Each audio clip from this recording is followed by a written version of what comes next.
Olá, estamos aqui de novo na nossa terceira temporada e que bom estar de volta. Hoje nós vamos falar sobre doenças estigmatizantes e as relações de trabalho.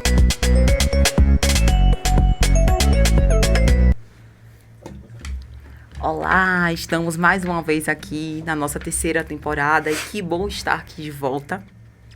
Meu nome é Giovana, eu sou advogada, mãe de pet, não estou correndo. E hoje a gente veio falar de um tema super interessante. E para isso eu trouxe duas pessoas muito especiais. Trouxe não, né? Apenas uma convidada.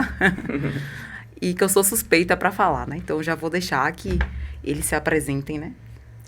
Eu sou Vicente, advogado, mas o rosto é conhecido já, né? Então, dá preferência à doutora aqui se apresentar. Mona? Oi, olá, sou Mona Lisa, sou médica do trabalho, sou formada pela Universidade Federal da Bahia, fiz residência pela Universidade Federal da Bahia também, no Hospital das Clínicas, e atuo, né, desde então como médica do trabalho.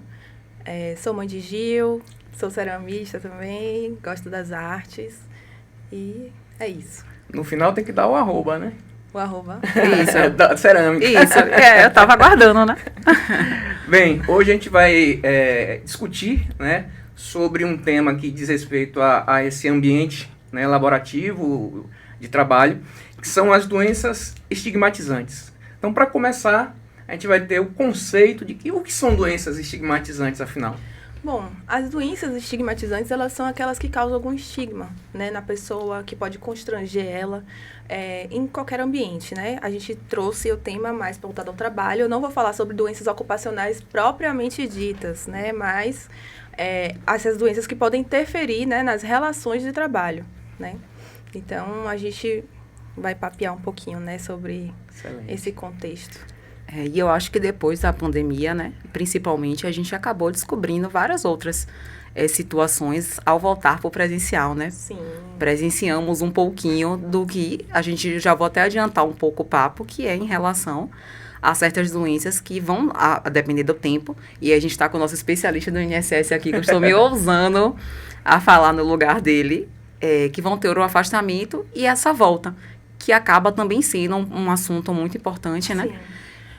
A gente tem essa questão da pandemia, né, que a gente sabe que aumentou muito o adoecimento mental, que é uma das principais doenças que eu acredito que seja estigmatizante. Então, com o teletrabalho, algumas situações, alguns sintomas a gente consegue até camuflar de certa forma, né, a pessoa que não liga a tela, a pessoa que não aparece direito. E eu acho que os colegas e os gestores têm um papel fundamental nesse processo, né, de tirar esse estigma. Para que a pessoa, né, se sinta acolhido. A doença mental, eu acho que já tem um estigma social, assim, independente de qualquer coisa. A gente teve até uma polêmica recente, né, com o cabelo maluco, sobre o termo maluco. Isso. Né, o termo maluquice, que a gente precisa ter muito cuidado atualmente. Não é recriminar, não, é prestar atenção realmente no que pode ofender o outro. E é sobre isso que a gente vai falar, né? Então, assim, a gente precisa ter esse cuidado com as palavras, tentar melhorar nosso vocabulário para poder não ofender as outras pessoas. Então, quando a gente continua falando, né, sobre adoecimento mental, nessa fala, nessa pauta, a gente acaba afastando algumas pessoas do tratamento, dos cuidados, e porque as pessoas não querem ser consideradas uma maluca, né? Então, é uma das principais, para mim, doenças estigmatizantes, né, e que atrapalha muito na relação de trabalho. Né, as pessoas se afastam, as pessoas isolam, as pessoas não compreendem que a pessoa não está dando conta da demanda, não está percebendo, às vezes, as mudanças no comportamento daquela pessoa de forma a tentar ajudá-la. Né? Eu acho que ajudar nesse sentido o colega que está ali no dia a dia é muito importante nesse processo. Até uma fala sua foi importante, essa questão das falas capacitistas, né? Sim. Maluco, né? E outras, Sim. Tantas outras que... Então, você acaba estigmatizando mesmo a doença e você traz para aquele que é acometido por ela danos não só, né, no trabalho, mas na vida pessoal mesmo. Sim. E aí eu estava lendo uma coisa interessante que o alcoolismo ou o vício em droga, né? É vagabundo, a pessoa que tem depressão ou que tem outra questão diz, falta de tapete para lavar. Sim. Levanta, falta de né? Deus no coração. Falta de Deus no coração. Tem a força de vontade. Como se a pessoa não tivesse força de vontade, ela não tava ali, né? E são doenças que não escolhem classe social, não, tá? Que Isso. é muito importante isso. Apesar de cheio de dinheiro no bolso, tá na melhor fase da sua vida, tudo resolvido, filho formado, Sim, por que tá assim?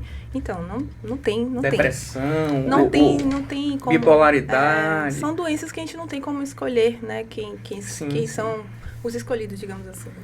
E essa questão do alcoolismo é interessante, porque os vícios, eles são ainda mais mal vistos do que... Sim. E não são comumente interpretados ou lidos doença. como uma doença. Exato. Alcoolismo, o abuso de drogas, né? O uso inapropriado, né? No caso, que pode alterar comportamento, rendimento no trabalho. E a gente não considera muitas vezes como doença, né? Então, a pessoa precisa, primeiro, querer, né, ser ajudado, mas eu acho que quem está ali do lado tem que ter uma forma menos invasiva, mais cuidadosa, tentar julgar menos, entender realmente como uma doença. E aí, dessa forma, acho que consegue alcançar, né, essa pessoa de forma mais sutil, para poder chegar no tratamento, né? Dentro desse ponto, Mona, eu puxo até um gancho do sentido de o quão é importante o sigilo médico Sim. para outros tipos de doenças, mas essa também, porque o paciente pode escolher, paciente / colaborador, né? Que nós estamos falando com a médica do trabalho, então eu já tô aqui, ó, apta na fala. Sim. A gente tem todo o cuidado, porque as pessoas confundem muito o nosso papel na empresa, né? Enquanto médico do trabalho, que a gente está ali para cuidar do trabalhador. Apesar de ser contratado pela empresa, a gente intermedia essas relações, né? Empresa, trabalhador e adoecimento.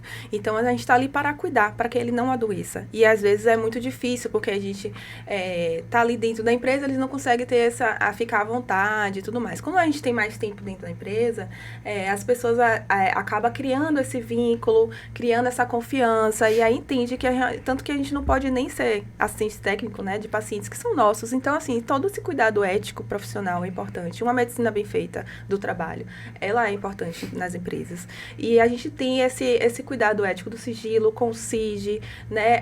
A gente sabe que não é obrigatório atribuir o CID no atestado, mas que a gente precisa para fazer a epidemiologia da empresa, né? Ó, esse setor aqui está adoecendo muito de conjuntivite, de gripe, de adoecimento mental, tá tendo muito afastamento por tal motivo, para a gente estudar se está acontecendo alguma coisa naquele setor que a gente possa ajudar de alguma forma a melhorar esses adoecimentos. Então, assim, a epidemiologia, através do CIDs, a gente dá umas dicas pra gente. Por isso a importância de atribuir CID. Eu entendo que tem lugares que não tem médico do trabalho e que o atestado é um documento administrativo e que não tem essa obrigatoriedade do CID.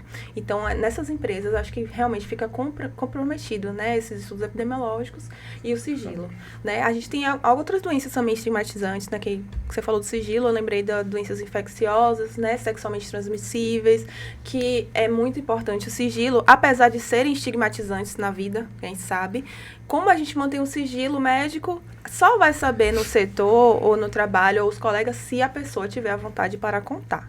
Fora isso, não tem como ninguém saber. Então, é garantido o sigilo da pessoa, né? Não só de doença infecciosa, todas as doenças. Então, a partir do momento que a gente fala também sobre saúde mental e tudo mais, que as pessoas têm medo, né? De, eles vão ficar sabendo que eu tô doido, não sei o que, vão me demitir e tudo mais. Tem todo o medo da demissão, medo do INSS, são vários medos que a gente tem na nossa área, né? E a gente tenta tranquilizá-los de que, assim, ó, o que tá falado aqui, o que tá posto aqui, exceto se for uma situação que esteja colocando você em risco de vida ou uma outra pessoa, aí o sigilo está autorizado a ser quebrado. Mas fora isso, nada sairá daqui, exceto se você me der uma autorização para eu levar isso adiante para te ajudar de alguma forma. Fora isso, não tem negociação com o sigilo médico. Então, a gente tem um estigma? Tem, mas aí tem determinadas doenças que não são vistas, não são postas, então não é para ter o estigma, porque não é para ninguém, não é necessário ninguém ficar sabendo.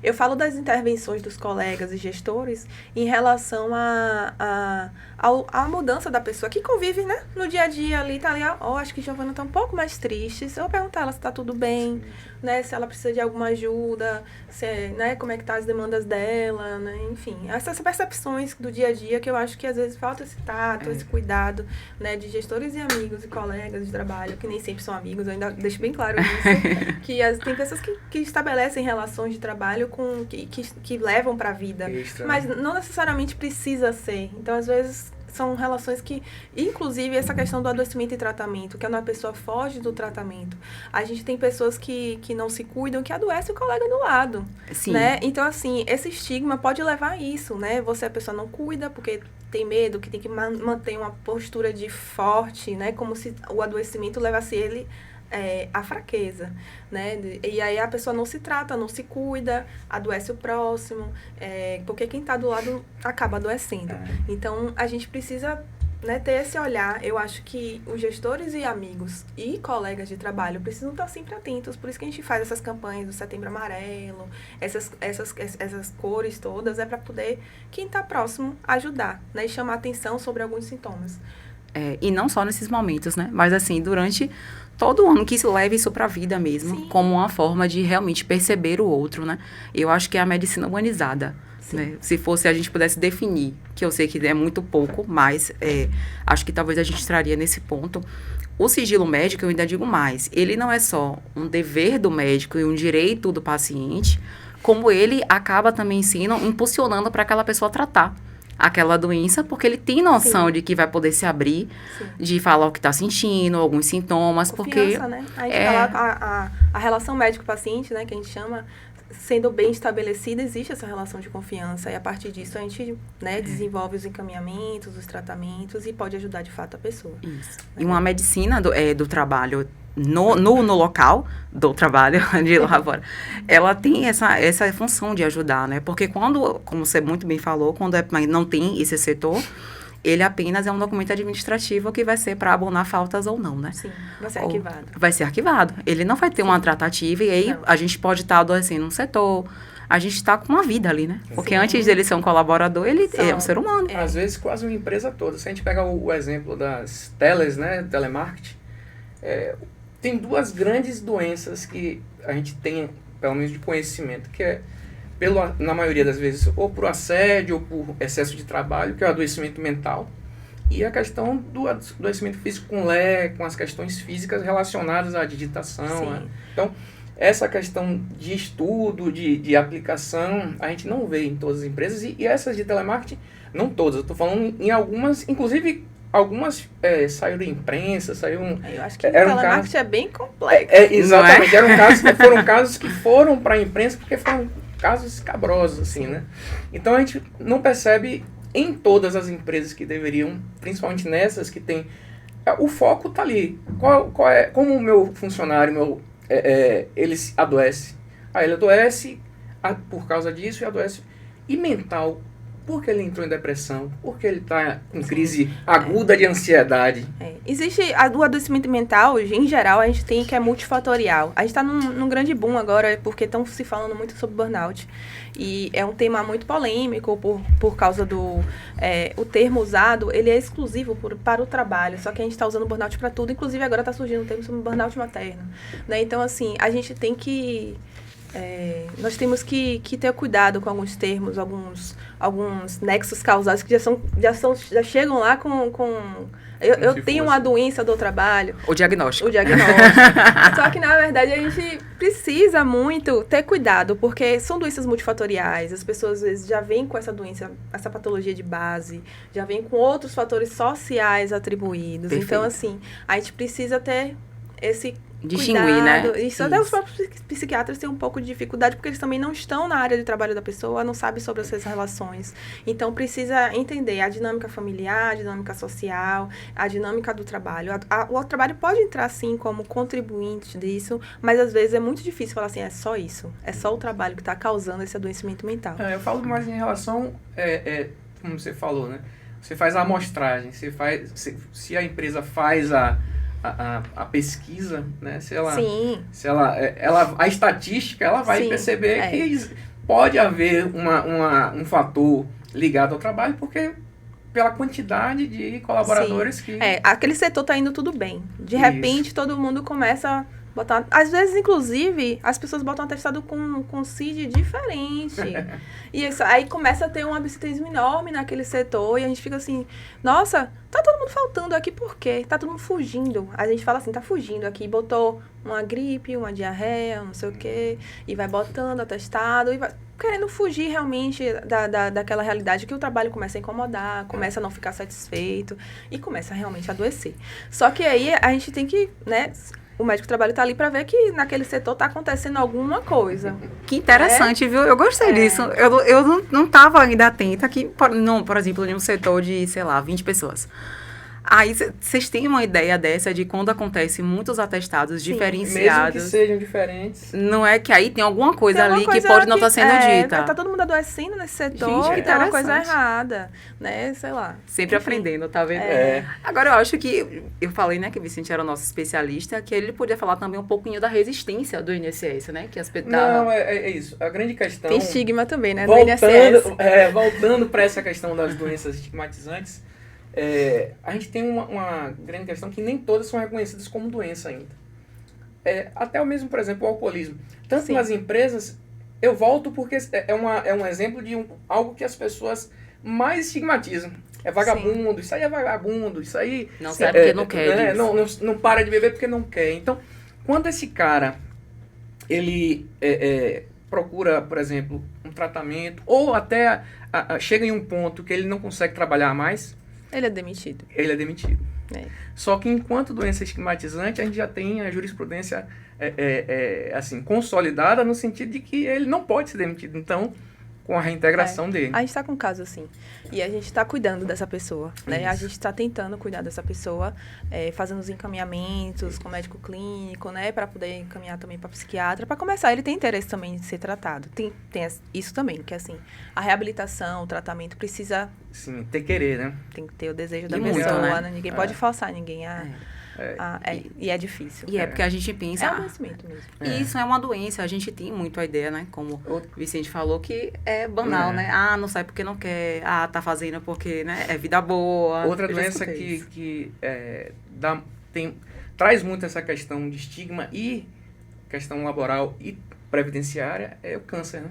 Sim. Que hoje, até pelo estilo de vida... As doenças em si, que tem um afastamento prolongado para o tratamento, as doenças crônicas, as doenças mais graves, que a gente tem um afastamento pelo INSS prolongado, a gente tem esse retorno meio problemático, assim, que a própria pessoa fica, meu Deus, será que eu vou saber fazer o que eu fazia antes? Será que Vão me o meu aceitar? trabalho, será que eles vão me aceitar assim? Será que eu vou dar conta depois de um câncer, de uma doença? Eu tô mais debilitado, será que eu vou dar conta e tal? Então, tem um papel importante aí também no gestor para receber essa pessoa de volta, acolher essa pessoa para a pessoa entender que ela é capaz ainda e se não for capaz, que retome aos poucos as suas atividades para ir retomando, né? Se mudou alguma tecnologia, se mudou alguém na equipe, para ir retomando aquela pessoa, porque realmente é difícil você voltar ao trabalho depois de um afastamento desse, né?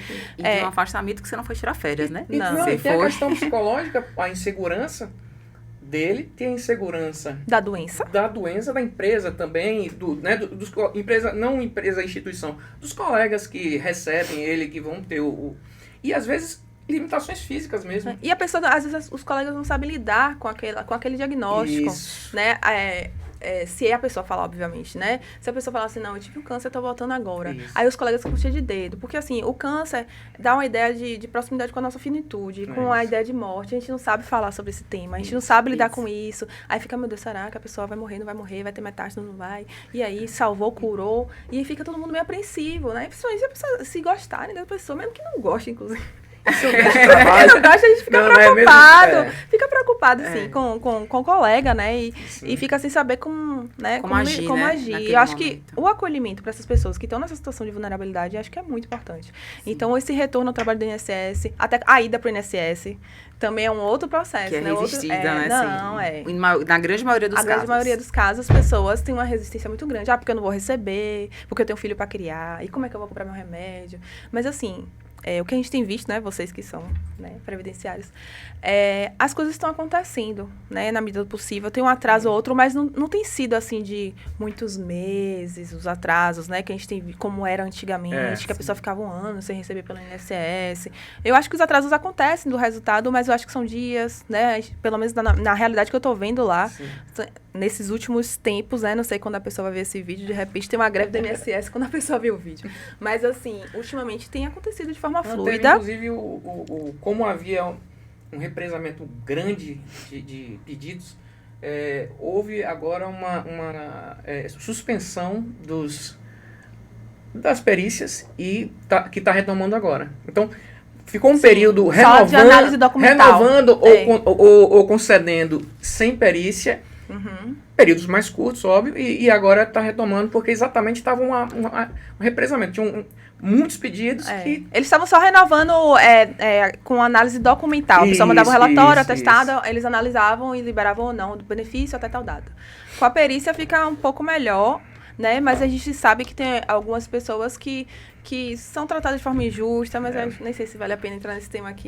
Porque eu acho que sempre vai existir aquela parcela que vai acontecer isso, porque infelizmente a gente acaba, até que a gente tenta acertar, algumas pessoas tentam acertar e erram, né? Faz parte, às vezes, né, da situação. Vamos dizer assim, às vezes os critérios do INSS são rígidos demais e não concedem a pessoas que, por obviedade, teriam direito ao benefício. Aí vem um limbo previdenciário e aí entraria outro aí tema. tem a questão da judicialização. Realmente existe o limbo, mas assim, a gente precisa colocar isso que não é uma coisa que é cotidiana, não é rotineira. O que acontece é uma doença, precisa de 15 dias para recuperar, 30 dias, 60 dias para recuperar de uma cirurgia oncológica. E aí você volta ao trabalho, assim, e tudo bonitinho, redondinho, e acontece, né? Então, assim, vamos ser sinceros aqui que acontece também de dar indeferido, a pessoa ficar sem receber, mas a maioria dos casos que tem acontecido nesses últimos tempos, na atualidade, estão dando benefício, tá tudo certinho. Então, acho que não é pra gente ter esse medo, porque o que não dá, na verdade, é pra pessoa trabalhar doente. É isso que é um grande problema. A pessoa que trabalha doente, ela tem essa capacidade. Eu sempre falo com meus pacientes assim, você acha realmente que é muito pior para você ir se arrastando, fazer uma entrega diminuída, ser visto com outros olhos, que ninguém sabe o que está acontecendo com você? E aí você não tem a entrega feita, você tá ali se arrastando. O seu chefe vai achar o quê? Que você não tá entregando sua demanda. Então, assim, ele não sabe que você tá doente. Além do risco de agravamento da Sim, condição. é isso. Aí você não tá tratando. Você não vai entregar o que devia, ou que conseguia antes, e ainda vai terminar agravando aquela situação. E o que acontece muito, na hora que realmente aí não dá mais, a pessoa não tem mais condições, que acontece o desligamento ali, aí a pessoa conta. Ou então vai tratar a doença de uma forma que já está mais grave, né? Que quando você trata tudo no início, é tudo mais tranquilo. Você precisa de menos remédio, você precisa de menos tempo de recuperação. O 15 dias que seria só da transição de uma medicação vai virar 3 meses. Então, assim, por isso que a importância de a gente identificar, buscar o cuidado de uma forma muito tranquila, porque senão você acaba complicando tudo. Por isso que eu falo assim, você trabalha doente, você está muito mais exposto do que se você for para o INSS. Você está muito mais exposto. Então, eu sempre trago essa realidade. Assim, você está exposto quando você trabalha doente. Porque você não vai entregar 100%. Porque você vai chorar no meio da reunião. Porque você vai ter falas inapropriadas. No caso, de adoecimento mental. Adoecimento físico. Porque você vai cair de novo. Pode se machucar se você está com a bota. Porque eu trabalho sentado e eu posso me deslocar. Minhas mãos estão livres e eu estou capaz. Sim, mas aí você precisa se deslocar. Precisa pegar ônibus. Precisa ir para o trabalho. Aí cai de novo. Um acidente de trabalho. Gera outras complicações. Né? Então, assim, às vezes tem... simples, eu sempre falo, vamos parar para cuidar, para seguir melhor. Se você for arrastando, vai ter uma hora que vai parar de vez, né? Então, é preciso, né, ter esse trabalho. Eu acho que o tema, uma palavra que poderia resumir o tema de hoje é acolhimento. Sim. Né? E aí eu queria que, para a gente finalizar, que você deixasse uma mensagem, uma ideia, alguma coisa que você pode, assim, queria falar para todo mundo dentro desse tema, o que eu acho que precisa ser dito. Então, por favor, deixe uma mensagem para as pessoas.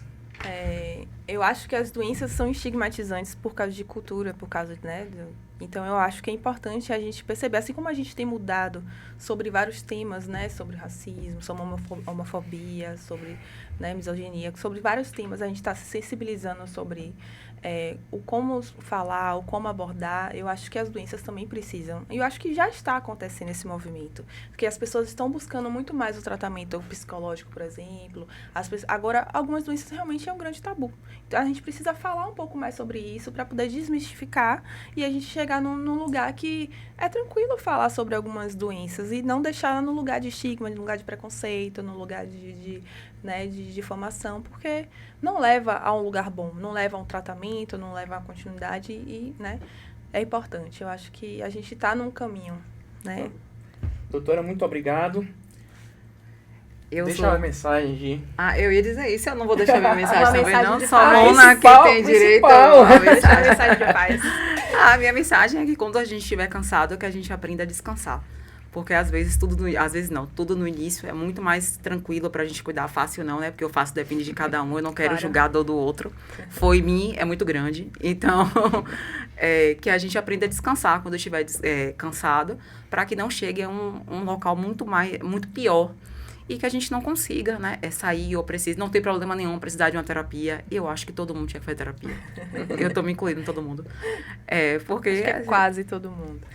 Né, a gente não pode generalizar. Então, acho que Quase minha todo mensagem mundo. é essa, né, que repetir um pouco, agradecer a doutora Mona Lisa por ter Obrigada vindo. a vocês por terem me convidado A para falar de gente- temas que são tão polêmicos e às vezes pouco falados, né? A medicina do trabalho, inclusive, é uma área da medicina que é pouco falada, né? Então, é muito importante esses momentos, né? Agora faltou uma parte da sua mensagem. Curta, Comente, compartilhe. compartilhe. E vejam e no momento atual, porque, como a Mona falou, agora essas são as notícias. Pode ser que quando a pessoa for assistir... Sim, já está desatualizado. Exato. Aí já vai ter que assistir outra temporada, então é melhor, né, ficar atualizado.